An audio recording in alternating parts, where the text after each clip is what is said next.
안녕하세요, 친구들. 우리 친구들이 늘 행복한 꿈을 꾸길 바라는 조맘이에요. 따뜻하고 즐거운 하루 보냈나요? 우리 오늘도 재미있는 이야기 모음 들으며 행복한 꿈나라로 떠나 볼게요. 눈을 꼭 감고 이야기 소리에 귀를 기울여 주세요.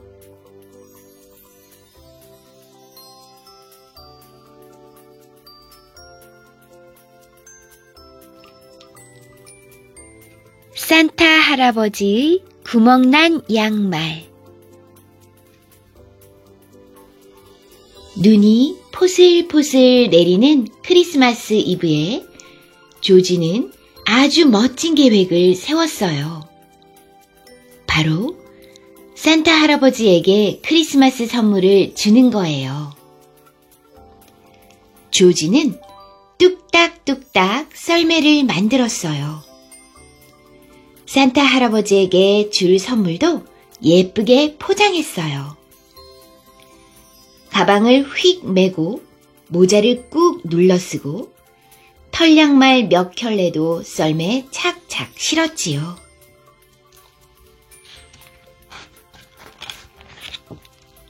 조지는 눈보라를 헤치며 터벅터벅 북극을 향해 걸었어요.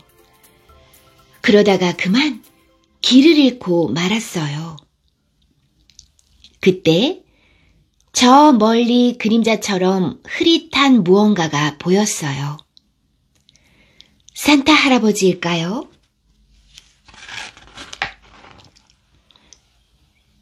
에이, 산타 할아버지를 닮은 눈사람이네. 커다란 눈사람 뒤에서 하얀 털이 부숭부숭한 북극곰들이 조지를 슬쩍 쳐다보았어요. 북극곰들은 눈을 동글동글 뭉치더니 큰 소리로 외쳤어요. 우리랑 눈싸움 하자! 신나게 눈싸움을 하고 난 뒤 아기 북극곰이 조지에게 물었어요. 여기는 무슨 일로 온 거야? 응, 산타 할아버지를 찾고 있어. 조지가 대답했어요. 그러자 엄마 곰이 상냥하게 말했어요. 내가 산타 할아버지에게 데려다 줄게. 셋은 서둘러 북극으로 떠났어요. 조지와 북극곰들은 숲속의 어느 집 앞에서 걸음을 멈추었어요. 반짝이는 불빛이 눈밭 오솔길을 비추었지요. 그때 천천히 문이 열리더니 누군가 나타나는데 어쩌면 좋아. 꼬마 요정이 울먹이며 소리쳤어요. 무슨 일이니? 조지가 깜짝 놀라서 물었어요. 큰일 났어. 아직 포장하지 못한 장난감이 산더미같이 쌓였어. 크리스마스는 다가오고 산타 할아버지는 떠날 준비를 마쳤는데 말이야. 꼬마 요정이 끙끙거리며 대답했어요. 우리가 도와줄까? 조지는 꼬마 요정을 도와 장난감을 포장하기 시작했어요. 북극곰들은 선물 상자를 리본으로 묶었어요. 마침내 일이 끝나자 요정들은 기뻐하며 춤을 추었지요. 정말 고마워. 너희가 도와줘서 크리스마스 준비를 다 끝냈어. 꼬마 요정이 선물 꾸러미를 보며 말했어요. 메리 크리스마스. 조지도 신이 나서 요정들에게 사탕을 나누어 주었어요. 아기 북극곰에게는 곰 인형을 선물로 주었지요. 나를 따라오렴. 꼬마 요정이 앞장서서 문을 열고 들어갔어요. 끙끙. 조지는 커다란 선물 상자를 끌고 따라갔지요. 산타 할아버지, 선물 드리러 왔어요. 그때 갑자기 아주 커다란 목소리가 들려왔어요.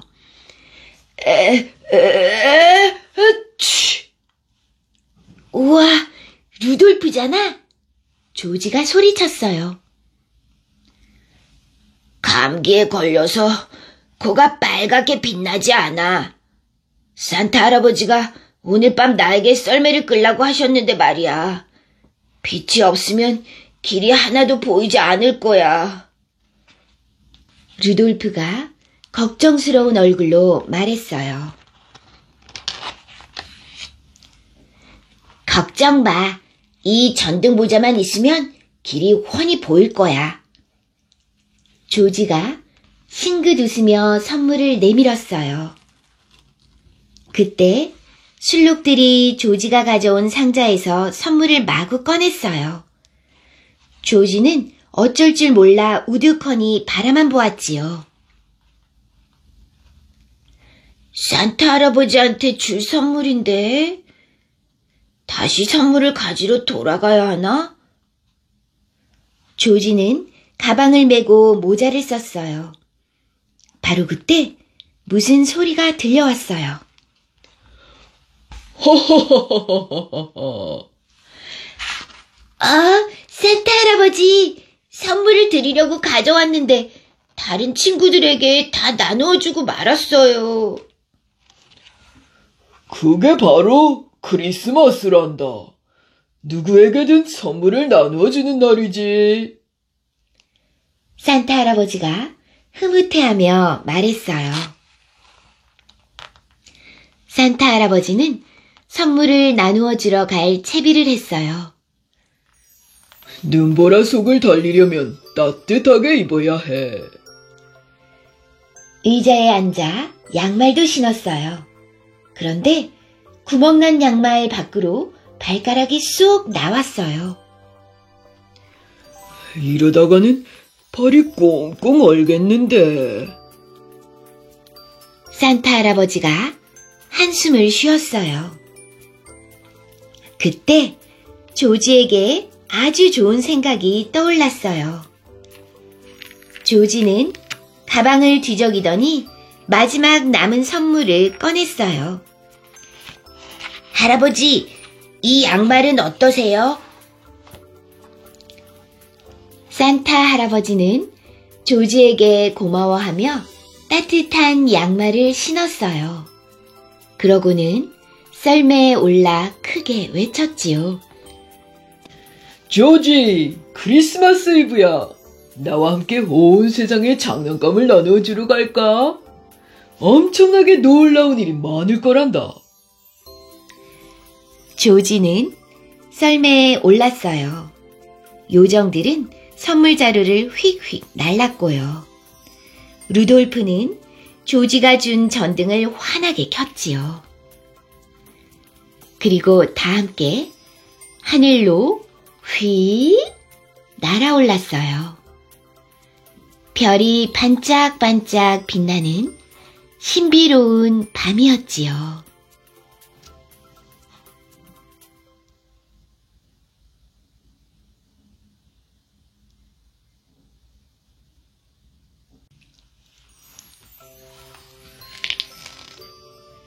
다시와 크리스마스 푸딩.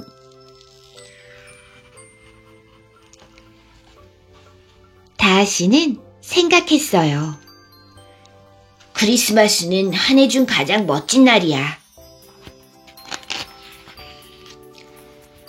다시는 겨우살이 나무 덩굴로 만든 크리스마스 장식을 대문에 걸고 모두가 가져갈 수 있을 만큼 열매가 넉넉히 달려있는지 살펴보았어요. 마침 흰 눈이 펄펄 내리고 있었지요. 다시는 사다리 꼭대기에 걸터 앉아 펜벌리 정원을 바라보았어요.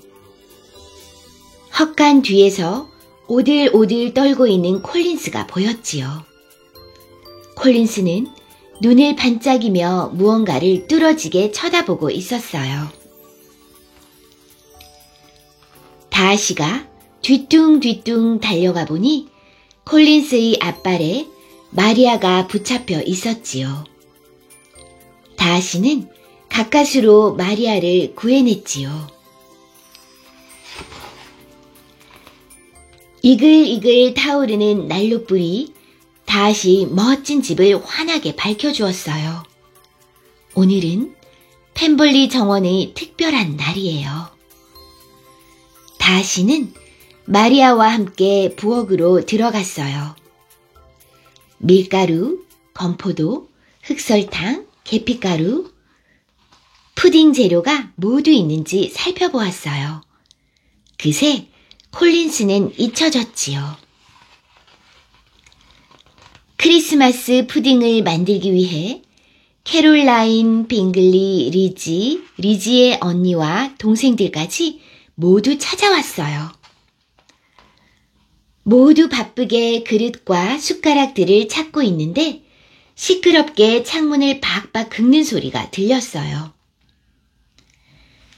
아이, 시끄러워. 리지가 큰 소리로 말했어요. 콜린스가 내는 소리군. 곧 그만두겠지.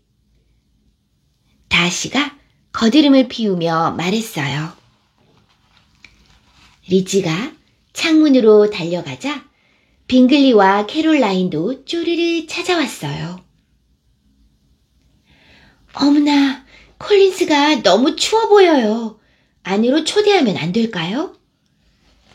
리지가 물었어요. 절대 안 돼. 다시가 말하자 마리아도 고개를 가로저었어요.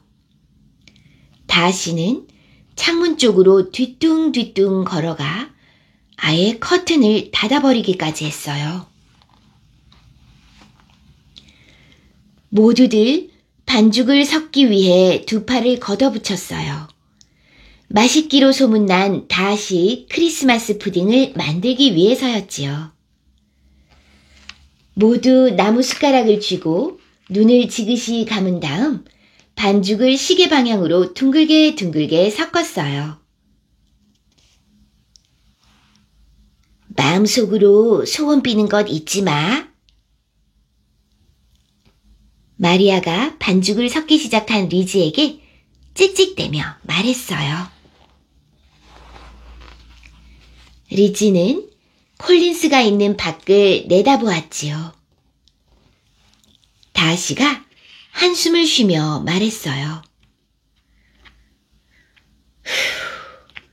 콜린스가 불쌍한 마리아를 겁주지 않겠다고 약속하면 안으로 들여보내도 좋아.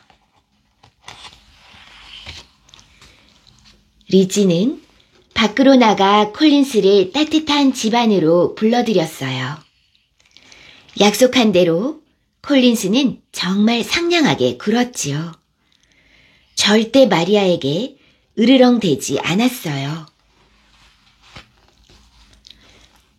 다시와 리지는 따끈따끈한 코코아가 담긴 찻잔을 모두에게 건네주었어요. 물론 콜린스에게도요. 다 함께 몸짓으로 단어 알아맞히기 놀이를 하다 보니 어느새 콜린스가 마리아를 잡아먹을 뻔했다는 사실도 잊어버렸어요. 크리스마스 날이 되었어요.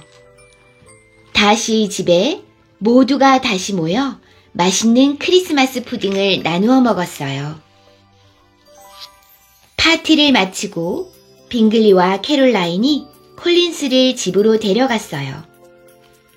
또 남아서 괜한 말썽을 피워 밖에서 추위에 떠는 일이 없도록 말이에요. 곧 리지의 언니와 동생들도 쪼르르 뒤따라 나왔어요. 크리스마스 장식의 마지막 열매가 리지를 위해 남아 있어요. 리지의 소원이 마침내 이루어질 거예요. 크리스마스 날 겨우살이 나무덩굴로 만든 장식 아래에 젊은 남녀가 마주 서게 되면 입맞춤을 해야 해요. 마침내 리지와 다시의 사랑이 이루어지는 거지요.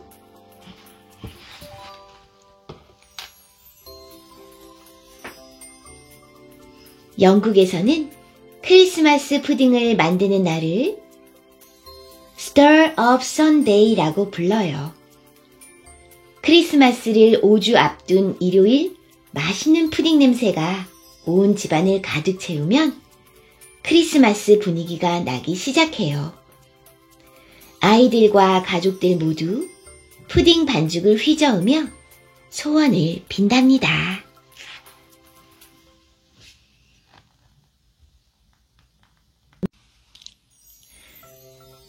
호두 까기 인형.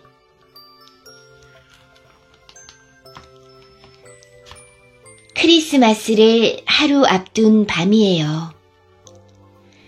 오빠, 크리스마스 선물로 무얼 받고 싶어? 나는 씩씩한 병정 인형을 받고 싶어. 아까 드로셀 마이어 대부님이 커다란 상자를 들고 오셨는데 빨리 보고 싶어. 프리츠, 마리, 어서 거실로 나와보렴. 어머니 말씀에 아이들은 얼른 거실로 나왔어요. 거실에는 화려한 크리스마스 트리 아래에 선물이 가득 놓여 있었어요. 아이들이 기뻐하며 차례차례 상자를 열 때마다 마음에 쏙 드는 선물이 나왔어요. 자, 이번에는 드로셀마이어 대부님의 선물을 보여주실 차례예요. 프리츠의 말에 대부님은 흐뭇하게 웃으며 하얀 천을 벗겨냈어요. 우와, 성이다. 굉장해.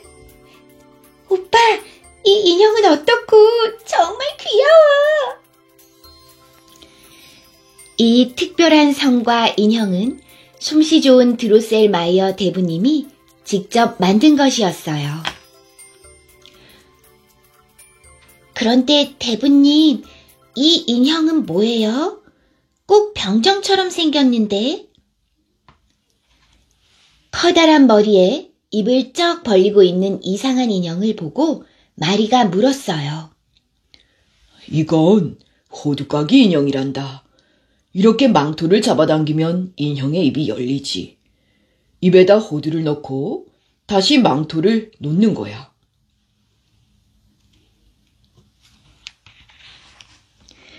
마리는 동글동글한 호두 하나를 가지고 와서 대부님의 설명대로 해보았어요. 그러자 껍데기가 깨지더니 먹음직스러운 호두 알맹이가 튀어나왔어요. 어머, 알맹이만 쏙 빠져나왔네. 신기하다. 대부님, 인형이 마음에 쏙 들어요. 호두까기 인형을 안고 신기해하는 마리를 보자 프리츠는 심술이 났어요. 책, 저런 못생긴 인형이 뭐가 좋다고. 이리 내놔봐. 프리츠는 마리에게서 인형을 빼앗아 들었어요. 그러고는 일부러 크고 딱딱한 호두를 인형의 입에 밀어넣은 채 작동을 시켰어요. 따닥! 그 순간 인형은 이가 부러지고 턱도 빠졌어요. 에이, 시시해. 호두도 못 가는 바보 인형이잖아. 오빠, 정말 너무해. 이게 무슨 짓이야. 마리는 망가진 인형을 보듬어 안고서 눈물을 흘렸어요. 얼마나 아플까. 가엾은 호두까기 인형. 오빠가 괴롭혀서 정말 미안해. 마리는 원피스의 리본으로 인형의 빠진 턱을 동여매 주었어요. 마리야, 이제 그만 잘 시간이야. 어머니가 말씀하셨지만 마리는 인형을 보살피느라 시간이 가는 줄도 몰랐어요. 땡, 땡, 땡. 어느덧 12시를 알리는 종이 울렸어요. 그때 어디선가 찍찍거리는 소리가 들려왔어요. 생쥐가! 수많은 생쥐떼가 마리를 에워싼 채 다가왔어요. 그리고 7개의 머리를 가진 생쥐왕이 맨 앞에서 소리쳤지요. 찍찍찍찍찍찍, 너를 잡아먹겠다. 누가 좀 도와주세요. 쨍그랑. 뒷걸음질을 치던 마리의 팔꿈치에 부딪혀 장식장의 유리가 깨졌어요. 그 순간 누군가가 생쥐왕을 가로막았어요. 마리 아가씨에게서 썩 물러나지 못해! 바로 호두까기 인형이었어요. 친절한 마리 아가씨, 이번에는 제가 아가씨를 지켜드릴게요. 호두까기 인형은 칼을 뽑아들고 늠름하게 앞으로 나아갔어요. 호두까기님, 우리도 맞서 싸우겠어요. 함께 생쥐왕을 물리쳐요. 다른 인형들도 여기저기에서 앞으로 나왔어요. 인형 주제에 날개 덤비다니 공격해라!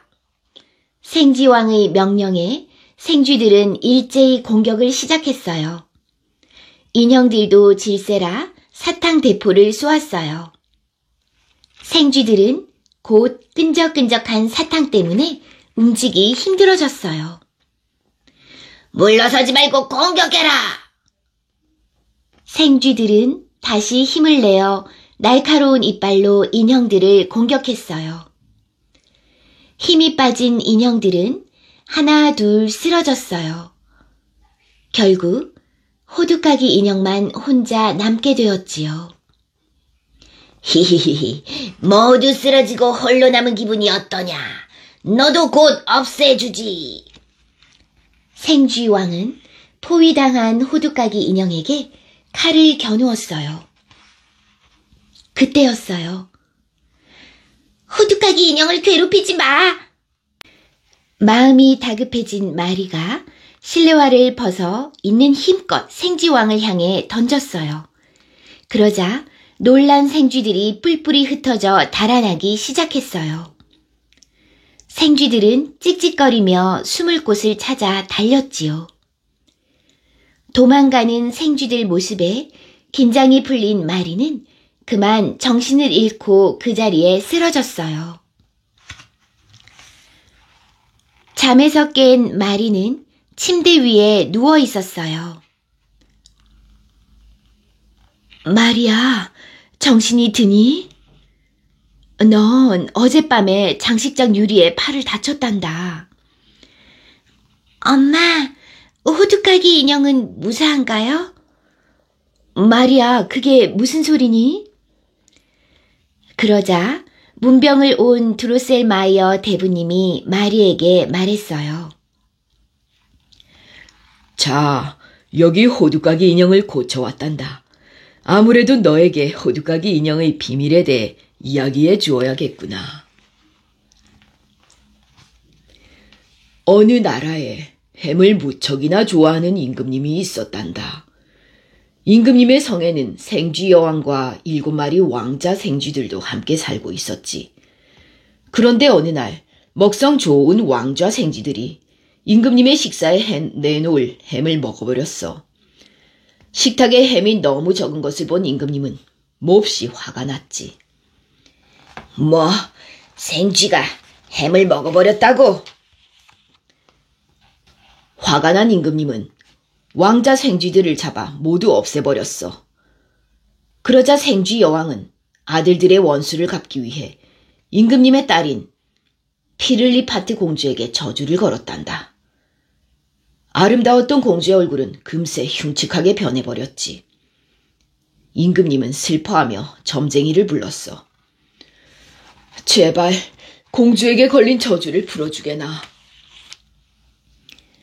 점쟁이는 점을 쳐보더니 임금님에게 말했어. 세상에서 가장 단단한 호두를 깔 수 있는 청년을 찾아내십시오. 그 청년이 눈을 감고 공주님께 호두를 바친 뒤로 7발짝 걸어가도록 하십시오. 그럼 공주님께 걸린 저주가 풀릴 것입니다. 임금님은 곧 온 나라 청년들을 성으로 불러들였지. 많은 청년들이 호두를 깨물어 보았지만 이만 상할 뿐이었어. 겁이 난 왕은 저주를 푸는 청년을 공주와 결혼시키겠다고 맹세했단다. 그때 과자나라에서 온 왕자가 앞으로 나섰어. 왕자가 호두를 한 입 깨물자 호두 껍데기는 산산조각이 났지.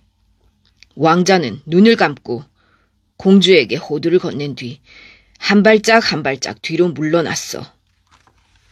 호두를 먹은 공주는 순식간에 아름다운 얼굴로 돌아왔지. 7 발자국째 발을 내디디려고 할 때였어.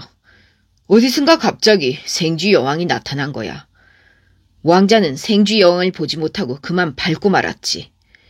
생쥐 여왕은 죽으면서 이번에는 왕자에게 저주를 내렸단다. 왕자의 몸이 굳는가 싶더니 왕자의 얼굴은 금세 보기 싫게 변해버렸어. 그리고 지금처럼 볼품없이 호두까기 인형이 된 거야. 흉측하게 변해버린 왕자는 그 길로 성에서 쫓겨났어. 그리고 7마리 왕자 생쥐들은 생쥐왕으로 다시 태어나서 아직까지도 왕자의 목숨을 호시탐탐 노리고 있단다. 그날 마리는 가엾은 호두까기 인형을 생각하다가 잠이 들었어요. 그런데 생쥐왕이 나타나 마리를 깨웠어요. 그림책이랑 드레스를 내놓지 않으면 호두까기 인형을 물어뜯어버릴 테다. 다음 날 마리는 울먹이며 호두까기 인형에게 말했어요. 호두까기 인형아, 그림책이랑 드레스를 내놓지 않으면 생쥐왕이 너를 물어뜯어버리겠대. 어쩌면 좋겠니? 그러자 호두까기 인형이 입을 열어 말을 했어요. 마리 아가씨, 저에게 칼 한 자루만 구해주세요. 그 칼로 생쥐왕을 물리치겠습니다. 마리는 프리치에게서 병정 인형의 칼 하나를 구해다 주었어요. 그날 밤 마리는 호두까기 인형이 걱정되어 잠을 이룰 수가 없었어요. 그때 거실에서 찍찍거리는 소리가 들려왔어요.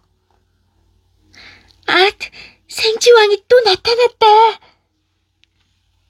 깜짝 놀란 마리는 침대에서 벌떡 일어났어요. 그런데 호두까기 인형이 문을 두드렸어요. 마리 아가씨가 구해주신 칼 덕분에 생쥐왕을 무찔렀어요. 정말 고맙습니다.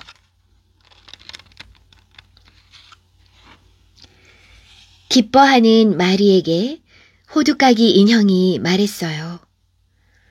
은혜에 보답하는 의미로 과자나라로 안내하겠어요. 자, 저를 따라오세요. 호두까기 인형을 따라가자 마리는 어느덧 과자나라에 와 있었어요. 초콜릿 나무와 사탕으로 된 꽃, 꿀이 흐르는 강 등 온갖 맛있는 것들이 펼쳐져 있었지요. 과자나라 사람들이 모두 기쁘게 맞아주었어요. 마리는 호두까기 인형의 안내를 받아 과자나라 곳곳을 구경했어요. 크리스마스 숲과 장미 호수, 사탕마을과 케이크마을을 지났을 때예요. 저곳이 바로 제가 살던 성이에요. 호두까기 인형이 가리킨 곳에는 아주 아름다운 성이 서 있었어요. 마리가 성에 닿자 과자나라의 공주들이 반겨주었어요. 동생을 살려주셔서 고맙습니다. 자, 과자나라에서 마음껏 즐기다 가세요. 과자나라의 아름다운 성에서 한창 즐기고 있을 때였어요. 마리아, 어서 일어나렴.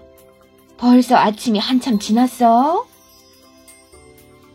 엄마가 다정한 목소리로 마리를 깨웠어요. 마리가 깨었을 때는 날이 환하게 밝아 있었답니다.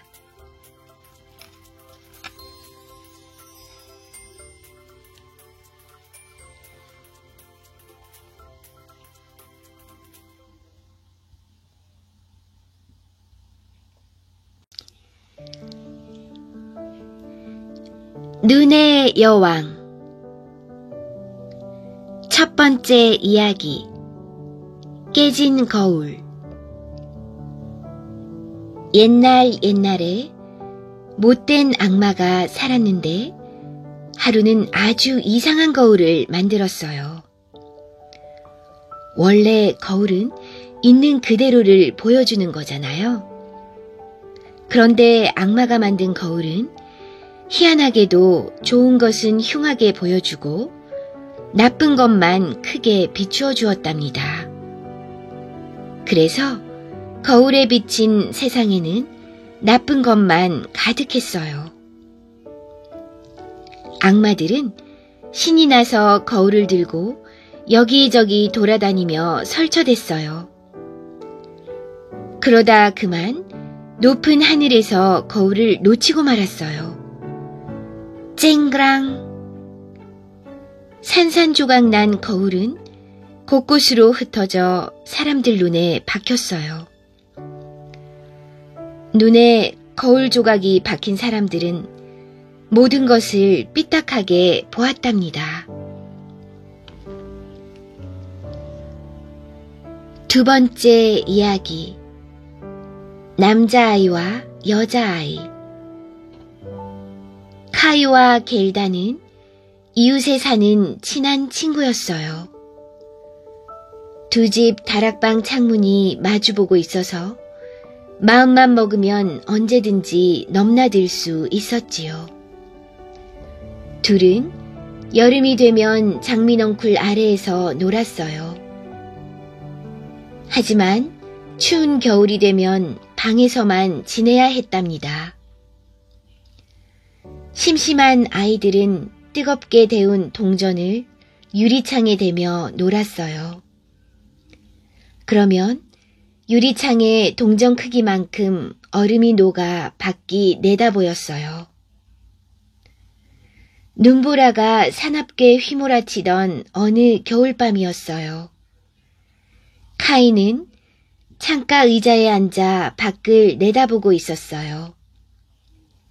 그때 아주 커다란 눈송이가 나무 상자에 내려앉더니 순식간에 커져 여자의 모습으로 변하지 뭐예요? 할머니가 말한 눈의 여왕이다. 카이는 깜짝 놀라 의자에서 굴러 떨어졌답니다.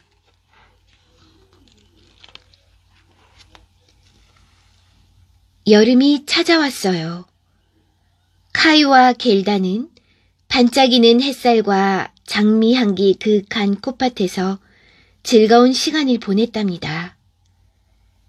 그때 갑자기 카이가 소리를 질렀어요. 아야, 눈에 뭐가 들어갔어. 가슴도 아파. 악마의 거울 조각이었어요. 그 몹쓸 것이 카이의 눈과 심장에 박힌 거예요. 그때부터 카이는 완전히 딴 사람이 되었어요. 이깟 벌레 먹은 장미 따위 다 뽑아버려. 넌 왜 울고 난리야? 어휴, 정말 짜증나.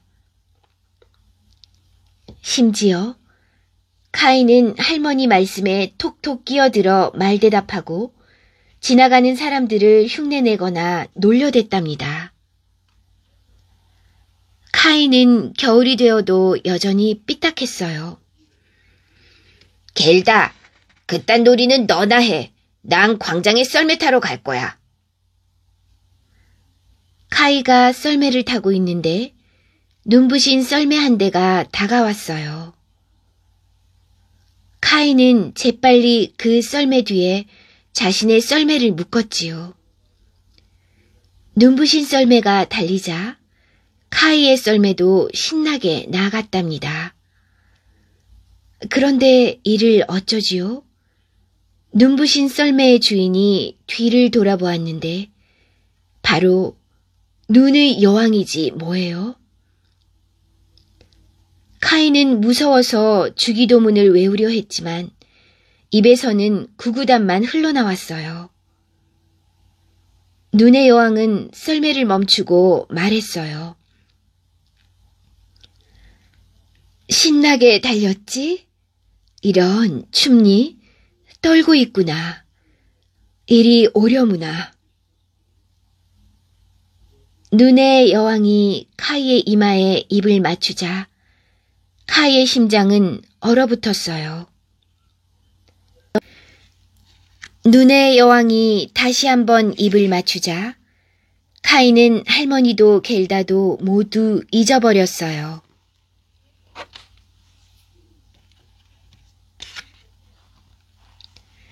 이제 카이는 눈의 여왕이 무섭지 않았어요. 카이는 한밤에 눈이 내리면 눈의 여왕과 함께 숲과 호수 위를 날아다녔어요. 그리고 낮에는 눈의 여왕 발밑에서 잠을 잤답니다. 세 번째 이야기. 요술쟁이 할머니의 정원. 카이는 강물에 빠져 죽은 게 틀림없어. 카이가 봄이 되어도 돌아오지 않자 사람들이 수군댔지요. 겔다는 빨간 구두를 신고 카이를 찾아 나섰어요. 강물아, 강물아, 내가 카이를 데려갔니? 카이를 돌려주면 소중한 내 빨간 구두를 줄게. 겔다는 빨간 구두를 벗어 강물에 던졌어요. 하지만 빨간 구두는 물결에 밀려 다시 겔다에게 돌아왔어요. 멀리 던지지 않아서 그렇구나. 겔다는 빨간 구두를 주워들고 강기슭에 있는 배에 올라 있는 힘껏 던졌지요. 그 바람에 배가 움직였어요. 배는 빠른 물결을 타고 쏜살같이 미끄러져 갔지요. 겔다의 빨간 구두가 물결에 밀려왔지만 배를 따라잡지는 못했어요. 어떡해! 살려주세요! 살려주세요! 겔다가 도와달라고 외쳤지만 강가에는 아무도 없었어요. 얼마나 지났을까요? 강기슭에 아담한 집이 한 채 보였어요. 살려주세요! 살려주세요! 때마침 집에서 꽃모자를 쓴 할머니가 나와 겔다를 구해주었답니다. 그런데 할머니는 요술쟁이였어요. 할머니는 겔다가 마음에 쏙 들어 영원히 함께 살고 싶었답니다. 할머니는 겔다에게 정원을 보여주었어요. 겔다는 꽃구경에 정신이 팔려서 카이를 까맣게 잊고 말았지요. 할머니는 장미에 요술을 걸었답니다. 너희를 보면 카이 생각이 날 거야. 모두 땅속으로 들어가거라. 그러자 정원에 있던 장미가 모두 사라졌지요. 하지만 할머니는 자기 모자에 장미가 그려져 있다는 것을 깜빡 잊고 있었어요. 장미. 그래. 카이. 겔다는 할머니의 모자에 그려진 장미를 보고 기억을 되찾았어요. 겔다는 그 길로 카이를 찾아 나섰지요.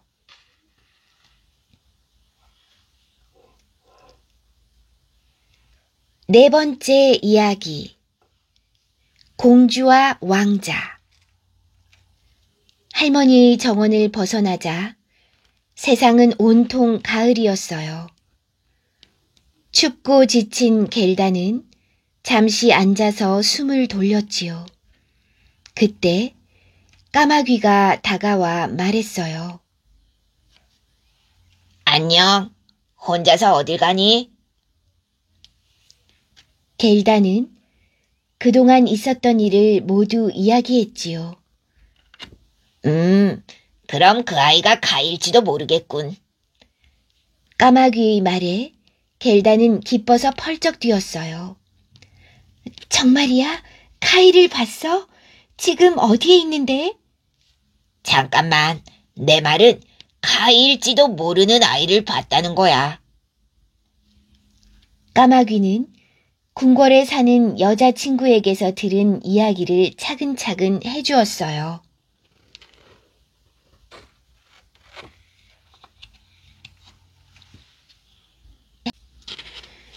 공주가 말 잘하는 신랑감을 찾는데 어찌된 일인지 아무리 똑똑한 청년도 공주 앞에만 서면 꿀먹은 벙어리가 됐대. 그러던 어느 날 사랑스런 한 소년이 찾아왔는데 어찌나 말을 똑소리 나게 하는지 공주가 반해버렸다지 뭐야. 그 애야. 카이가 틀림없어. 카이를 만나게 해줘. 까마귀는 여자친구에게 물어봐야 한다며 궁궐로 날아갔어요. 깊은 밤, 겔다는 까마귀와 까마귀 여자친구의 도움으로 궁궐에 갔어요. 비밀 문을 지나 등잔불을 들고 조심조심 복도를 지날 때였어요. 갑자기 무언가 휙 하고 지나갔지요. 사냥꾼과 귀부인을 태운 늘씬한 말그림자였어요. 누가 우릴 따라오나 봐. 겔다가 깜짝 놀라 말했어요. 저건 사람들의 꿈이야. 아마 사냥 가는 꿈을 꾸나 봐. 꿈의 말들은 공주의 방까지 가는 동안 끊임없이 겔다 곁을 지나갔지요. 공주의 방에는 백합꽃처럼 생긴 침대가 2개 있었어요. 새하얀 침대에는 공주가, 새빨간 침대에는 소년이 자고 있었지요. 카이, 나야 겔다. 겔다는 새빨간 침대로 가 등잔불을 비추었어요. 그런데 소년은 카이가 아니라 젊은 왕자였어요. 잠이 깬 공주와 왕자는 겔다의 이야기를 들었지요. 그러고는 겔다가 타고 갈 수 있도록 황금마차를 선물했답니다. 5번째 이야기. 산적두목의 딸. 황금마차다! 잡아라! 산적들이 황금마차를 멈춰 세웠어요. 산적두목은 쭈글쭈글한 할머니였는데 입맛을 다시며 겔다를 위협했어요. 통통한 게 맛있게 생겼군. 어디 맛 좀 볼까? 그런데 갑자기 산적두목이 꽥 소리를 질렀어요. 등에 매달려 있던 산적두목의 딸이 귀를 깨물었거든요. 저 애는 내 거야. 건드리지 마. 산적두목의 딸은 겔다를 산적의 성으로 데려갔답니다. 성에는 까마귀와 커다란 개가 득실거렸어요. 여기가 내 방이야. 그리고 이건 다 내 거야. 산적두목의 딸은 100마리도 넘는 비둘기와 산비둘기 2마리, 술록을 자랑했답니다.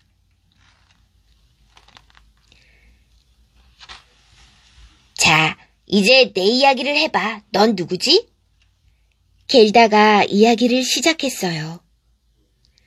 하지만 산적 두목의 딸은 곧 코를 골며 골아 떨어졌어요. 곁에서 이야기를 다 들은 산비둘기가 말했지요. 카이를 데려간 건 눈의 여왕이야. 우리가 봤어. 정말? 눈의 여왕은 어디로 갔지? 라플란드로 갔어. 술록이 잘 알 거야. 산비둘기의 말에 술록이 고개를 끄덕였지요. 맞아. 라플란드에는 눈의 여왕이 사는 성이 있어. 내가 태어난 라플란드는 온통 눈과 얼음으로 덮여있지. 아침이 밝아오자 겔다는 산적 두목의 딸에게 라플란드로 가게 해달라고 부탁했어요. 산적 두목의 딸은 이번에는 졸지 않고 겔다의 이야기를 끝까지 다 들었지요. 그러고는 잠시 생각하더니 고개를 끄덕였답니다. 보기보다 착한 아이였던 거예요. 산적 두목의 딸은 겔다에게 먹을 것을 주고 술록을 빌려주었어요. 겔다는 고마워서 눈물을 흘렸지요. 울지 마. 카이를 꼭 찾으렴. 술록은 겔다를 태우고 밤낮 없이 달리고 달렸답니다. 북쪽으로 올라갈수록 날은 점점 추워졌고 하늘에서는 붉은 오로라가 넘실거렸어요.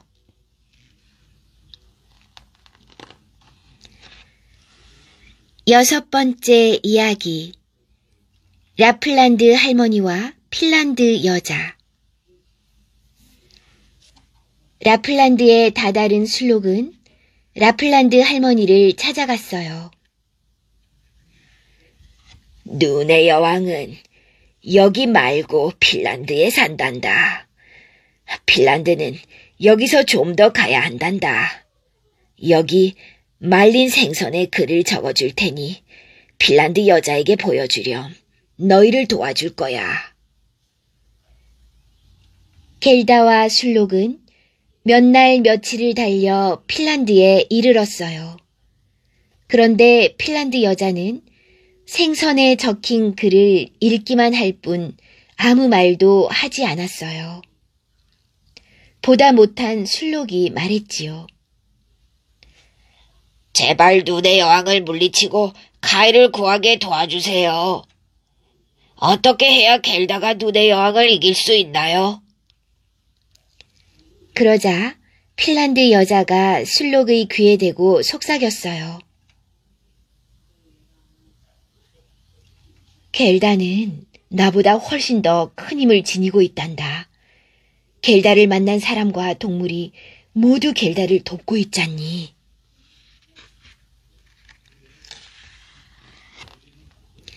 핀란드 여자는 계속 말했어요. 카이를 구하려면 카이의 눈과 심장에 박힌 악마의 거울 조각을 빼내야 해. 눈의 여왕은 아무 문제가 되지 않는단다. 결국 겔다는 혼자서 눈의 여왕이 사는 성으로 갔답니다. 성에 다다르자 눈의 군대가 몰려왔어요. 눈의 군사들은 눈송이로 된 멧돼지, 곰, 뱀의 모습이었어요. 겔다는 두 손을 모으고 조용히 기도했어요. 그러자 기적이 일어났어요. 겔다의 입에서 뿜어져 나온 입김이 모두 천사로 변했답니다. 천사들은 겔다를 에워싸고 눈의 군사들을 물리쳤어요. 덕분에 겔다는 아무 탈 없이 성으로 들어갈 수 있었지요. 일곱 번째 이야기. 눈의 여왕이 사는 성.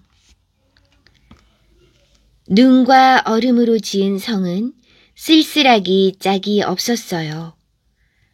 성 한가운데에는 얼어붙은 호수가 있었는데 누군가 그 위에 앉아 낱말 맞추기를 하고 있었지요.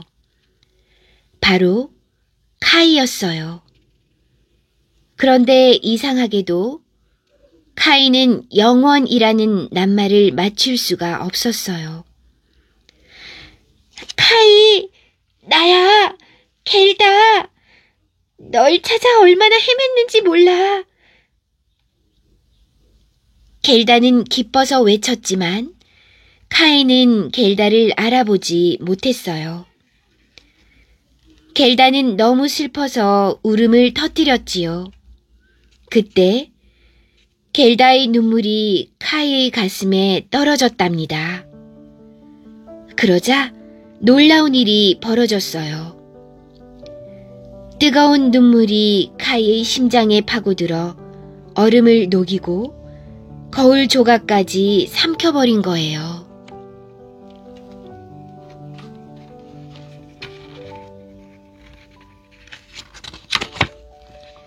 카이는 예전 모습으로 돌아왔어요. 겔다, 보고 싶었어. 그동안 어디에 있었니? 카이는 기뻐서 눈물을 흘렸지요. 그때 카이 눈에 박힌 거울 조각이 눈물과 함께 빠져나왔답니다. 그러자 바닥에는 영원이란 낱말이 또렷이 맞춰졌어요. 겔다와 카이는 손을 잡고 그리운 집으로 돌아갔어요. 모든 것이 옛날 모습 그대로였지만 카이와 겔다는 이제 아이가 아니었어요. 그 사이 훌쩍 자라 어른이 된 거지요. 하지만 마음만은 아이였을 때와 똑같았어요. 장미 넝쿨 사이로 반짝이는 햇살 아래서 카이와 겔다는 마주보며 환하게 웃었답니다.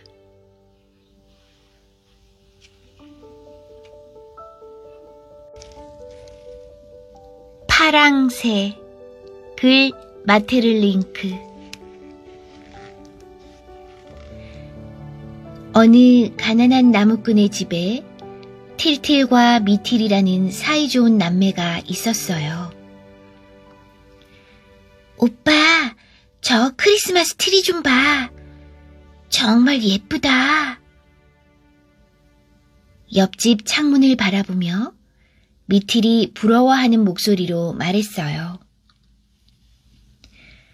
가난한 틸틸과 미틸네 집에는 크리스마스 트리도 선물도 하나 없었어요. 그때 똑똑 문 두드리는 소리가 들렸어요. 문이 열리자 초록 옷을 입고 빨간 두건을 쓴 할머니가 나타났어요. 얘들아, 너희 집에 혹시 파랑새가 있니? 맷비둘기가 있기는 하지만 파랗지는 않아요. 그런데 할머니는 누구세요? 옆집 할머니와 닮았는데? 틸틸이 잿빛 맷비둘기가 든 세 장을 가리키며 대답했어요. 내가 옆집 할머니와 닮았다고? 나는 요술쟁이 할머니란다. 내 딸이 병이 나서 파랑새를 찾는구나. 너희들이 혹시 내 딸을 위해 파랑새를 구해줄 수 있겠니?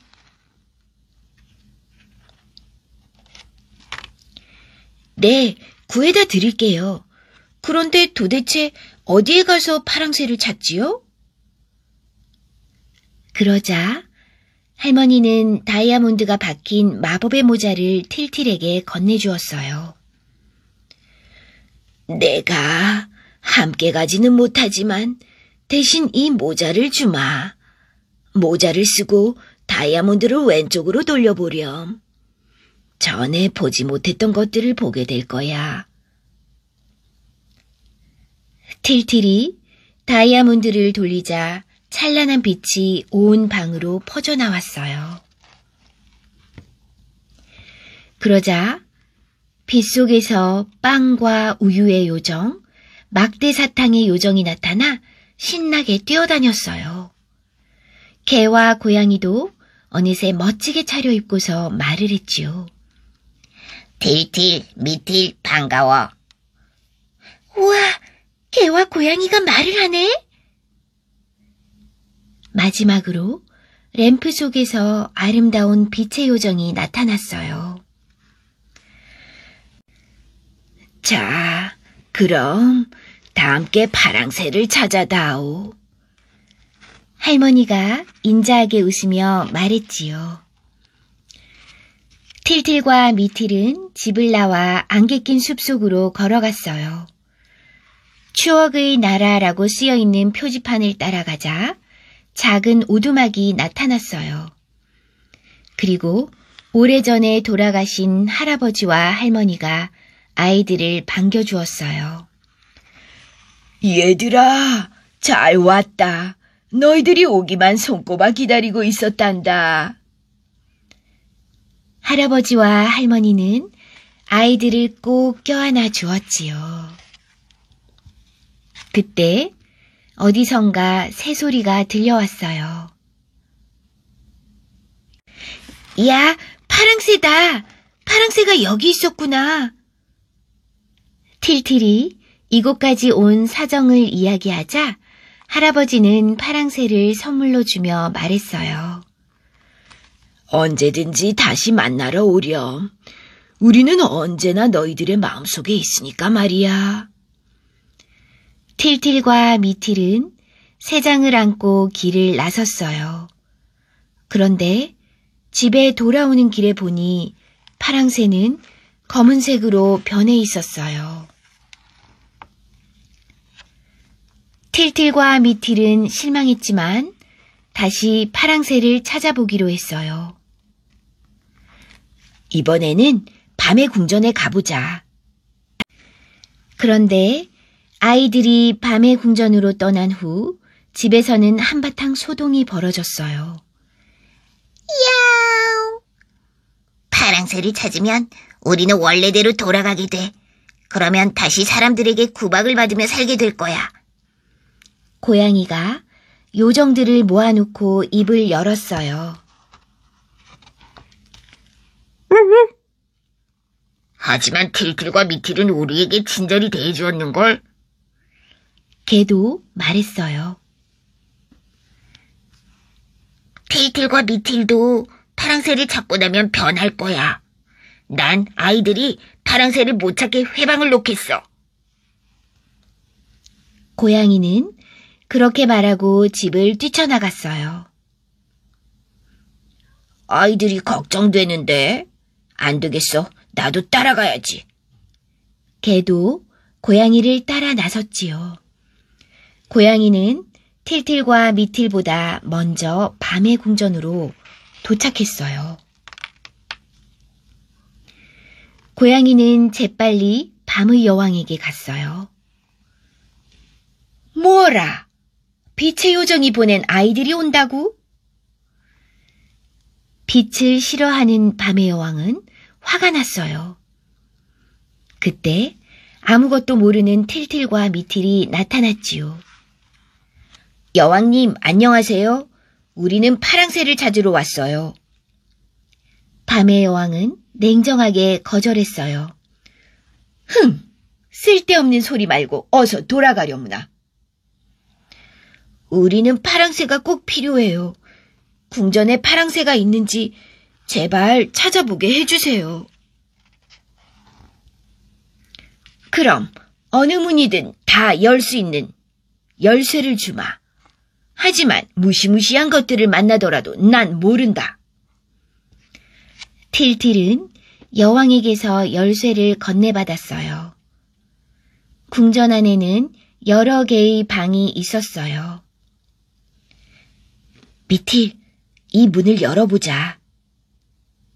틸틸은 열쇠를 구멍에 넣고 돌렸어요.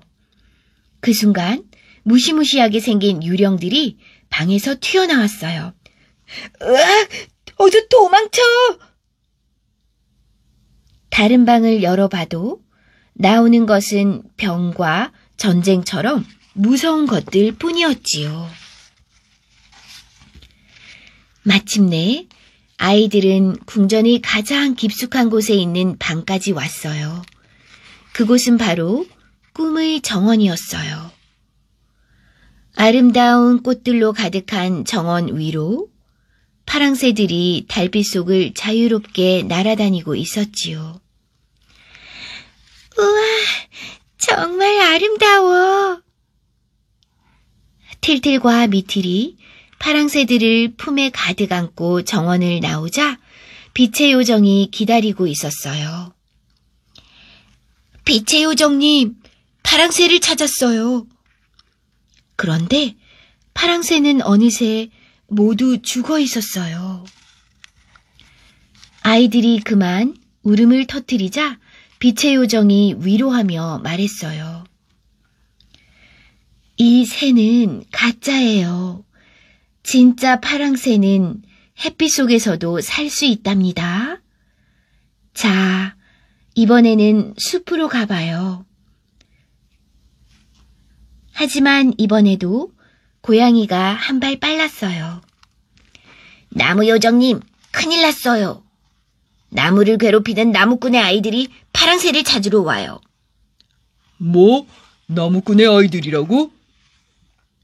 그때 틸틸과 미틸이 나타나 공손하게 물었어요. 나무 요정님, 혹시 파랑새를 보셨나요?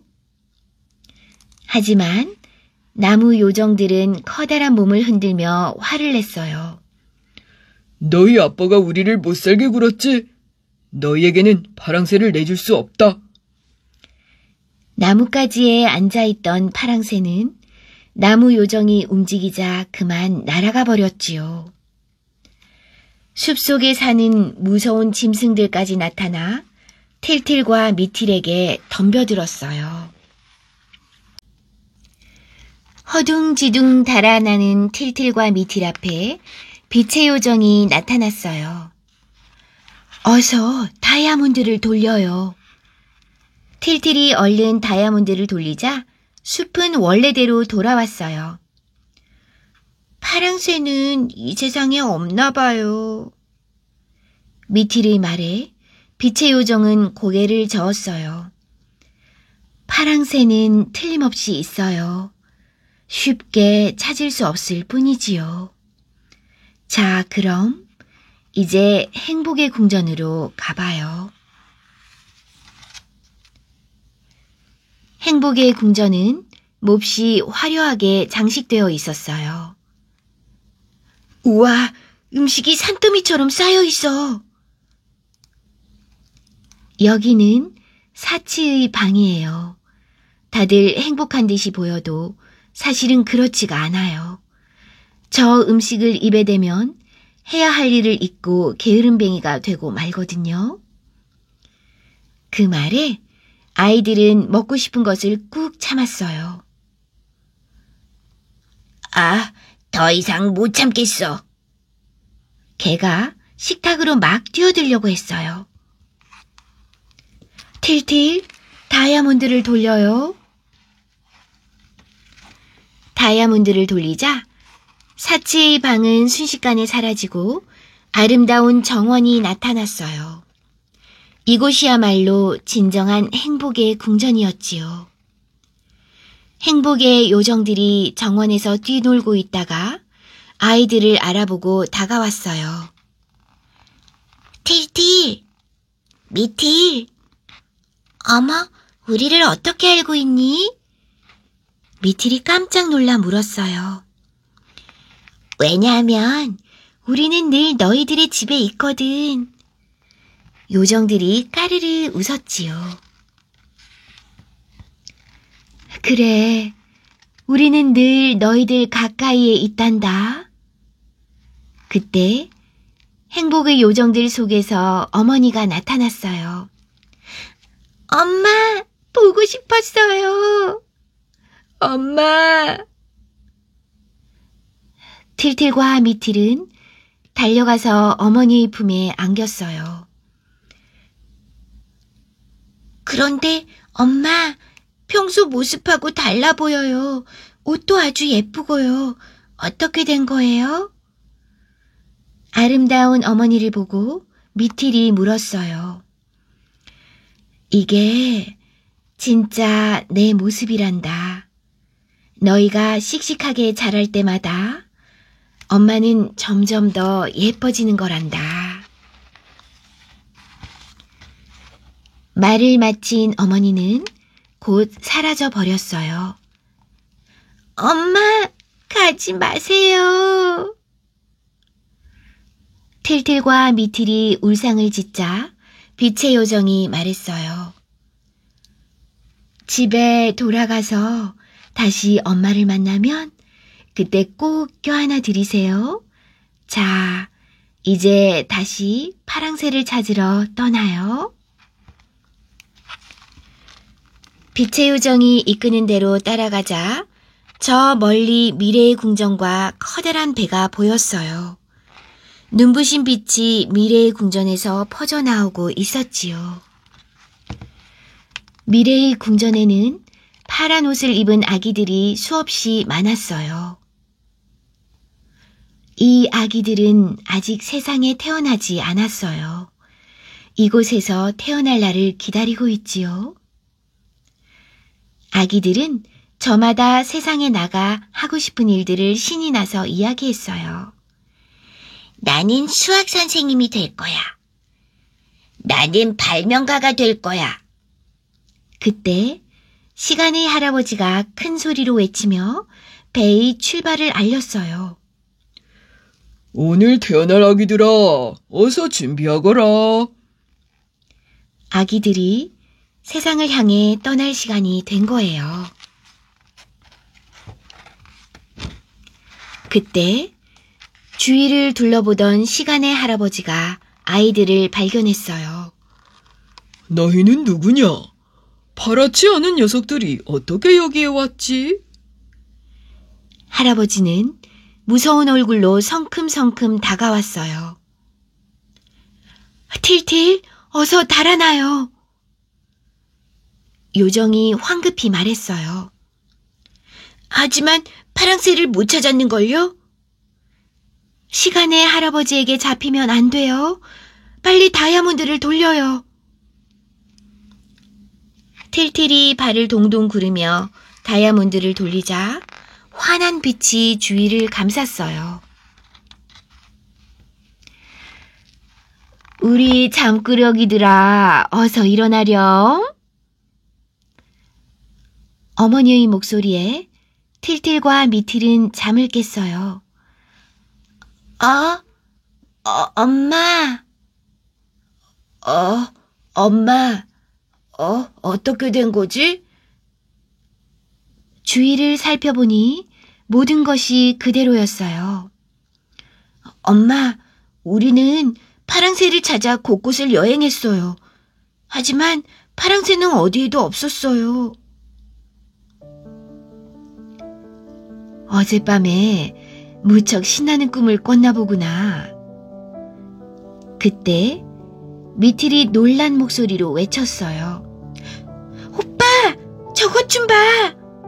맷비둘기가 파랑새로 변했어.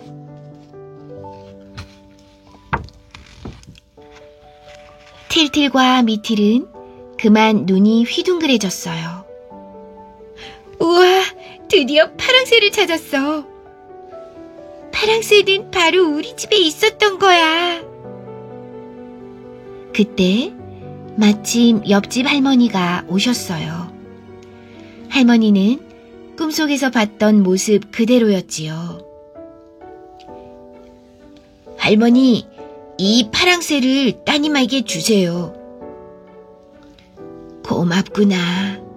그렇지 않아도 내 딸이 파랑새를 무척 가지고 싶어 했단다. 얼마 후 할머니와 딸이 파랑새를 들고 다시 틸틸과 미틸을 찾아왔어요. 내 딸이 파랑새를 보더니 병이 말끔히 났어. 정말 고맙구나. 할머니의 딸이 틸틸에게 파랑새를 건네는 순간 파랑새는 포르르 날아가 버렸어요. 오빠, 파랑새가 날아가 버렸어. 걱정 마. 내가 또 구해다 줄 테니까. 틀틀이 다정하게 말했어요. 파랑새는 곧 푸른 하늘 속으로 사라져 갔어요. 하지만 모두의 마음속에는 변하지 않는 파랑새가 영원히 살아있을 거예요.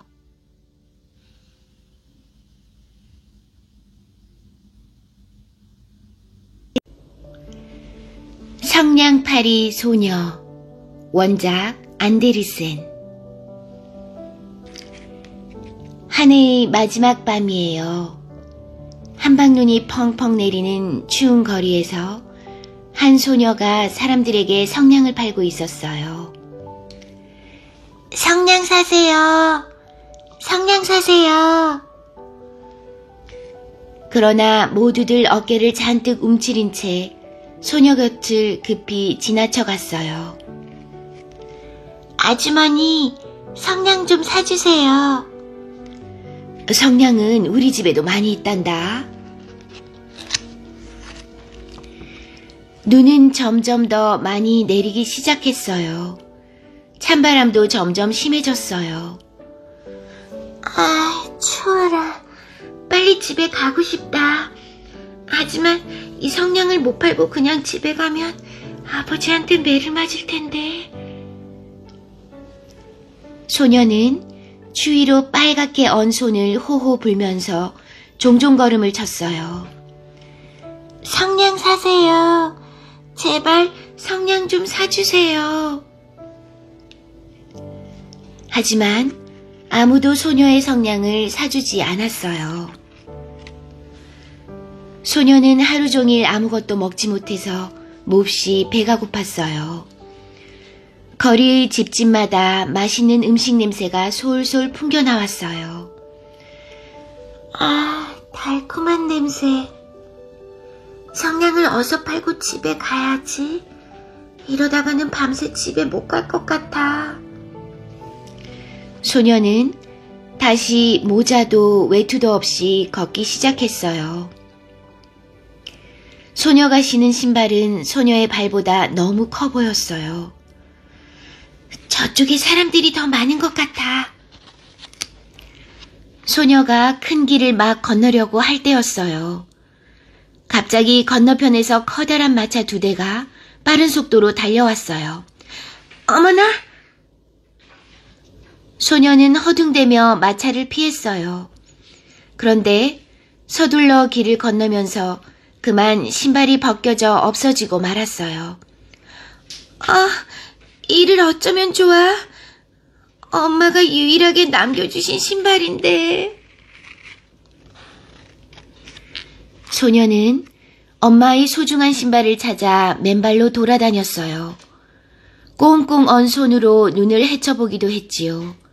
그때 큰 길 건너편에 신발 한 짝이 덩그러니 놓여있는 것이 보였어요. 아, 저기 있다. 바로 그때였어요. 이게 웬 횡재야? 짓궂은 한 사내아이가 신발을 낚아채더니 도망가 버렸어요. 안 돼, 돌려줘. 하지만 사내아이는 금세 달아나 버렸지요. 소녀는 나머지 한 짝이라도 찾아보았지만 아무데도 보이지 않았어요. 결국 소녀는 차디찬 눈길을 맨발로 걸어야 했어요. 아, 시려워. 소녀가 어느 집 앞을 지날 때였어요. 어머니가 맛있는 음식을 만들어서 아이에게 주는 모습이 창문으로 보였어요. 그 모습은 무척 행복해 보였지요. 엄마가 살아계셨으면 내게도 맛있는 음식을 만들어 주셨을 텐데. 밤은 점점 깊어져 갔어요. 이제 거리에는 오가는 사람들의 발걸음도 뜸해졌어요. 눈길을 맨발로 걸어다닌 소녀의 발은 꽁꽁 얼어붙었어요. 이제 더 이상은 못 걷겠어. 기다시피 살살 걷던 소녀는 결국 어느 집 처마 밑에 주저앉고 말았어요. 그때 좋은 생각이 떠올랐어요. 성냥을 켜면 좀 따뜻해질지도 몰라. 소녀는 성냥 한 개비를 조심스럽게 꺼내 벽에 대고 그었어요. 치직! 새빨간 불꽃이 확 타올랐어요. 그리고 그 불꽃 속에서 커다란 노쇠난로가 나타났어요. 따뜻해. 난로에 몸을 좀 녹여야겠다. 소녀는 몸을 녹이려고 난로에 다가갔어요. 그 순간 성냥불이 꺼져버렸어요. 난로도 감쪽같이 사라져버렸지요. 소녀의 손에는 타다 남은 성냥개비 하나만 남아있었어요. 조금만 더 늦게 불이 꺼졌으면 좋았을 텐데. 소녀는 할 수 없이 두 번째 성냥을 그었어요. 치직! 활활 타오르는 불꽃이 벽을 비추었어요. 그러자 이번에는 김이 모락모락 나는 거위구이와 달콤한 케이크가 나타났어요. 우와, 맛있겠다. 소녀는 침을 꿀꺽 삼키며 먹음직스러운 음식들을 바라보았어요. 그때 김이 모락모락 나는 거위구이가 소녀의 눈앞에서 뒤뚱뒤뚱 걸어다녔어요. 이럴 때가 아니야. 사라지기 전에 얼른 먹어야 해. 소녀는 음식을 잡으려고 손을 뻗었어요. 하지만 또다시 성냥이 다 타버려 음식들은 모두 사라지고 말았어요. 소녀의 눈앞에는 차가운 벽만 남아있었어요. 소녀는 서둘러 세 번째 성냥을 그었어요. 치직! 소녀는 어느새 수많은 양초들이 켜져 있는 크리스마스 트리 아래에 앉아 있었어요. 크리스마스 트리는 소녀가 부잣집 창문으로 보았던 크리스마스 트리보다 훨씬 멋있었어요. 우와, 어쩌면 저렇게 예쁠까? 소녀는 크리스마스 트리를 만져보려고 손을 뻗었어요. 그러자 성냥이 또 연기를 내며 꺼져버렸어요. 그 순간 크리스마스 트리에 켜져 있던 촛불들이 밝게 빛을 내면서 하늘 높이 올라갔어요. 반짝반짝 밝은 빛을 내며 하늘로 올라가는 촛불의 행렬은 마치 밤하늘에 술을 놓는 것처럼 아름다웠어요. 촛불들은 밤하늘에서 반짝반짝 빛나다가 그대로 별이 되었어요. 어머나, 정말 아름다워. 소녀는 추위도 잊은 채 밤하늘에 초롱초롱 떠있는 별들을 한없이 바라보았어요. 그때였어요. 총총이 박힌 별들 사이에서 별똥별이 긴 꼬리를 그리며 떨어졌어요. 오늘 밤에 누가 하늘나라로 가나봐. 소녀는 오래전에 세상을 떠난 할머니가 살아있을 때 했던 이야기가 떠올랐어요. 별똥별이 떨어지는 건 누군가가 죽어서 그 영혼이 하늘나라로 올라가는 거란다. 할머니는 소녀를 몹시 아껴주었어요. 할머니가 보고 싶어. 소녀는 네 번째 성냥을 그었어요. 치직! 성냥불이 활활 타올랐어요. 그러자 이게 웬일이에요? 주위가 환하게 밝아지면서 소녀 앞에 할머니가 나타났어요. 할머니, 보고 싶었어요. 소녀는 할머니의 포근한 품에 와락 안겼어요. 할머니는 다정하게 웃으며 소녀의 등을 토닥토닥 두드려 주었어요. 소녀는 할머니를 만나자 그동안 겪었던 힘들었던 일, 슬펐던 일들을 이야기했어요. 할머니, 이젠 절대로 저를 떠나지 마세요. 따뜻한 난로와 맛있는 거위구이와 아름다운 크리스마스 트리처럼요. 할머니도 제 눈앞에서 사라져 버리는 건 아니겠죠? 소녀는 다시는 할머니와 헤어지기 싫었어요. 그래서 할머니에게 꼭 매달렸어요. 하지만 성냥불은 점점 약해졌어요. 그러자 할머니의 모습도 점점 희미해져 갔어요. 소녀는 안타깝게 외쳤어요. 안 돼요, 할머니. 제발 아무데도 가지 마세요. 부탁이에요. 저를 두고 가지 마세요. 소녀는 얼른 성냥다발을 꺼냈어요. 이 성냥을 모두 켜면 할머니가 떠나지 않으실 거야.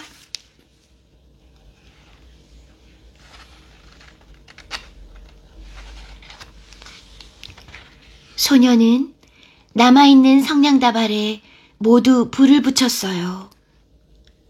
그러자 주위가 대낮처럼 환해졌어요.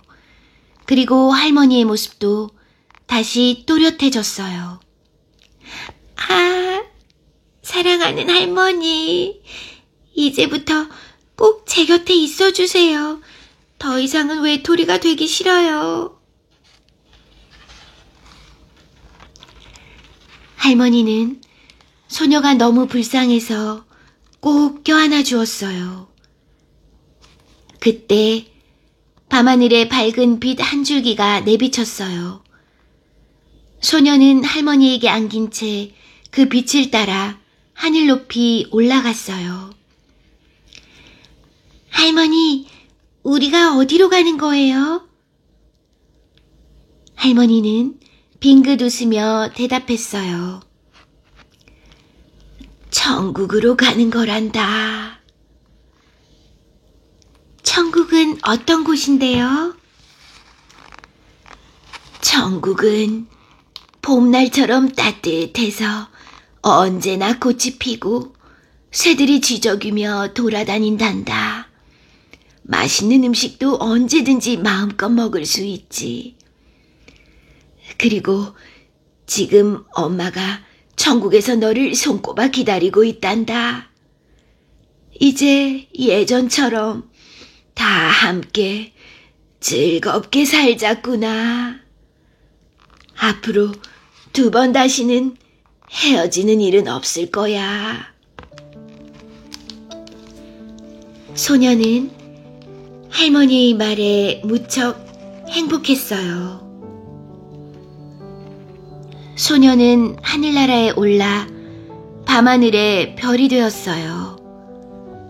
소녀의 행복한 마음이 반짝반짝 빛을 냈어요.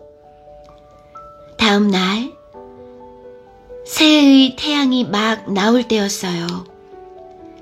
길을 가던 사람들은 어슴푸레한 새벽빛을 받으며 벽에 기대어 앉아있는 소녀를 발견했어요.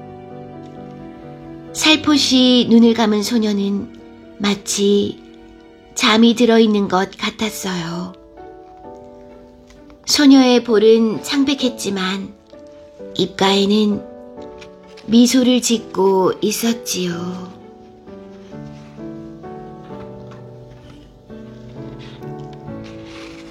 새해의 태양이 떠올라 소녀의 머리 위로 환한 빛을 뿌리기 시작했어요. 소녀는 다 타버린 성냥다발을 손에 꼭 쥐고 있었어요. 소녀의 주위에는 성냥개비들이 여기저기 흩어져 있었어요. 가엾기도 해라. 성냥불로 몸을 녹이려고 했나 봐. 지나가던 사람들이 소녀의 주위로 하나둘 모여들었어요. 모두들 소녀를 불쌍하게 생각했어요. 그러나 어젯밤에 소녀가 성냥불빛 속에서 얼마나 아름다운 것들을 보았는지, 얼마나 행복하게 새해를 맞았는지 아무도 몰랐답니다.